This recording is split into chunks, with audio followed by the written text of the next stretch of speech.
Ganave, cette fois, on vous interroge en tant que président de la communauté des Pays de Lourdes, vous êtes donc le président. Mardi, ce dernier mardi 3 juillet, s'est tenue une réunion de concertation à la salle des fêtes d'Adé, une réunion qui avait attiré beaucoup de monde. Alors, qu'est-ce que vous tirez comme conclusion de cette soirée? Bon, d'abord, le but de la réunion. Donc, c'était une réunion de concertation. Cette réunion de concertation précède toute la procédure d'enquête publique, de dépôt de cahiers, et bien sûr après d'une enquête publique avec un commissaire enquêteur.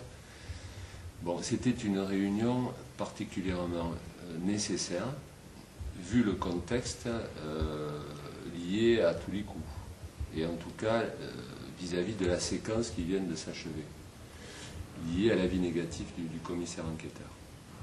Donc il y avait deux points. Le premier point, c'était afficher la prise en compte de la problématique agricole. Et le deuxième point était de dire, en réduisant le périmètre, je crois que nous rentrons dans un projet qui est beaucoup plus à visage humain sur tous les coups.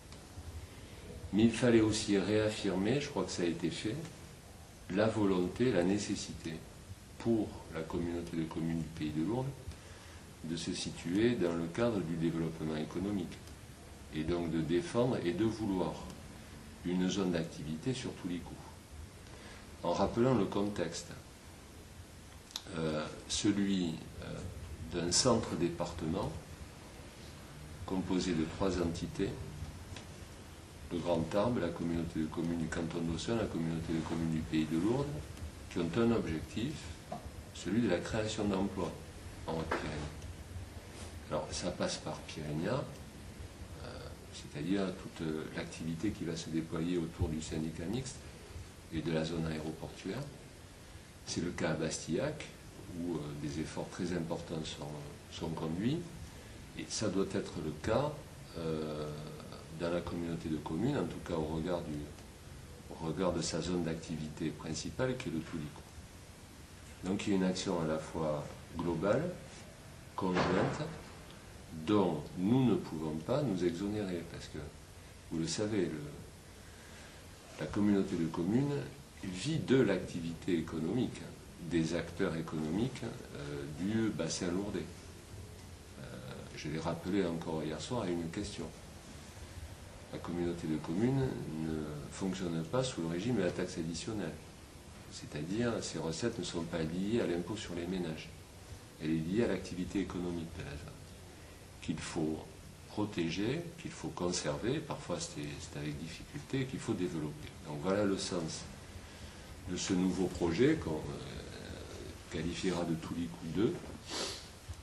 L'ambiance hier soir était une ambiance, je dirais, assez sereine, au-delà d'une ou deux questions qui n'ont pas manqué de sortir.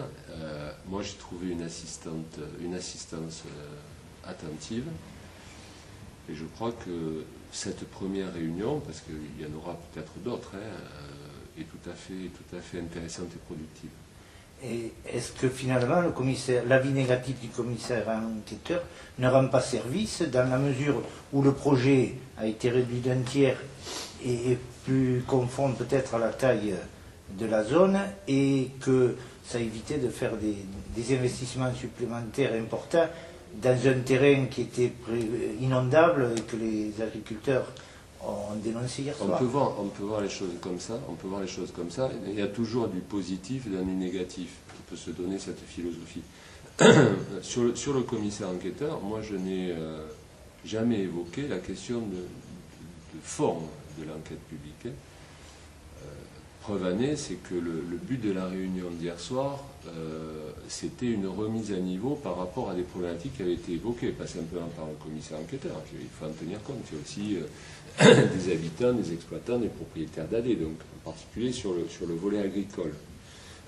À l'heure où Jean-Louis Cazobon l'a rappelé hier soir, la préemption, entre guillemets, agricole sur la zone du Toulicou, par exemple, n'a rien à voir avec celle sur Pyrénéa. Pyrénéa, c'est 400 hectares.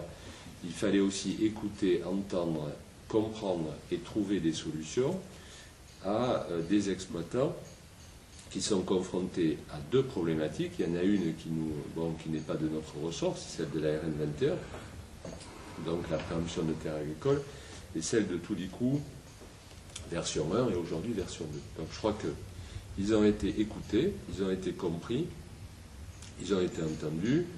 Vous avez remarqué la présence d'un conseil, c'est le cabinet Adasea, qui doit nous aider à régler les problématiques qu'on a évoquées hier soir, c'est-à-dire perte de terre égale compensation, et dans un délai le plus bref possible, de terres agricoles.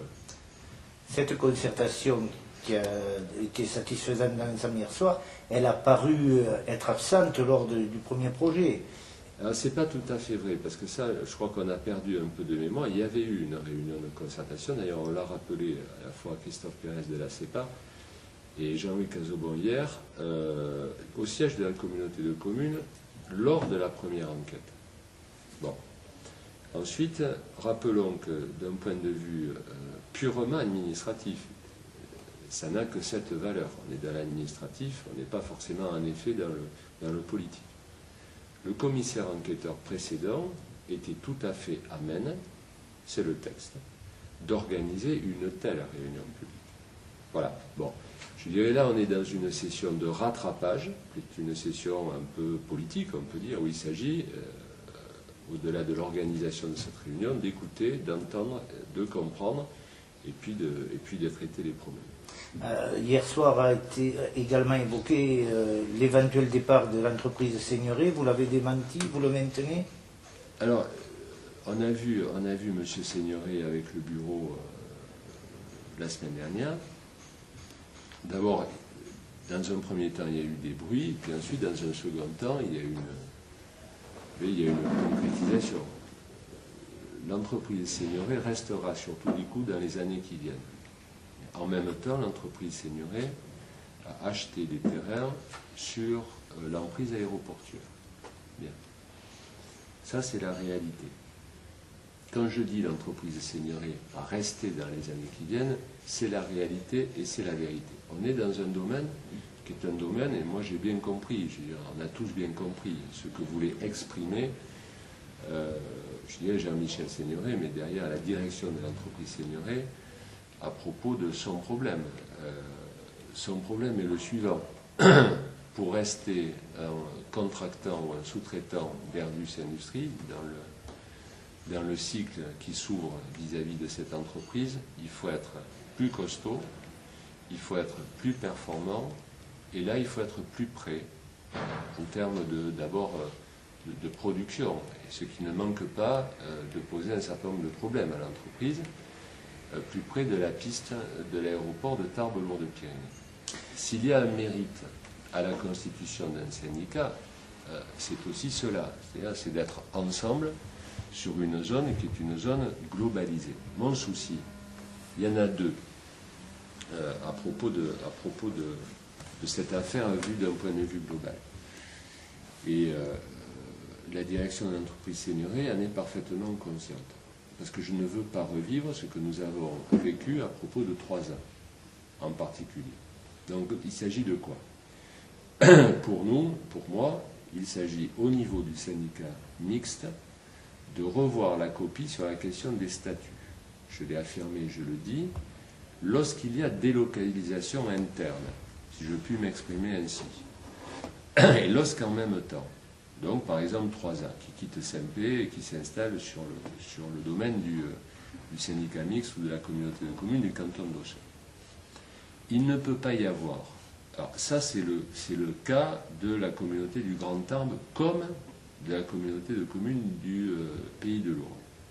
Voir en même temps une entreprise quitter son territoire, fût-ce pour s'installer, je dirais, dans l'intercommunalité, alors qu'en même temps, nous investissons, nous, chez autrui, donc sur des terrains dont nous ne sommes pas, entre guillemets, propriétaires, et nous demandons donc à ce que les clés de répartition de la taxe professionnelle dans le cadre des statuts du syndicat mixte soient revues.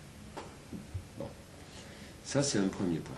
Un deuxième point est lié au siège social de Seigneuré, de l'entreprise Seigneuré, où là, je crois qu'un certain nombre de progrès au terme de la période qui s'ouvre, c'est-à-dire la continuité d'exploitation de seigneuries sur la zone du Toulicou. Donc cette question a fait l'objet d'un certain nombre à la fois de discussions et je crois pouvoir dire d'ouverture de la part de l'entreprise.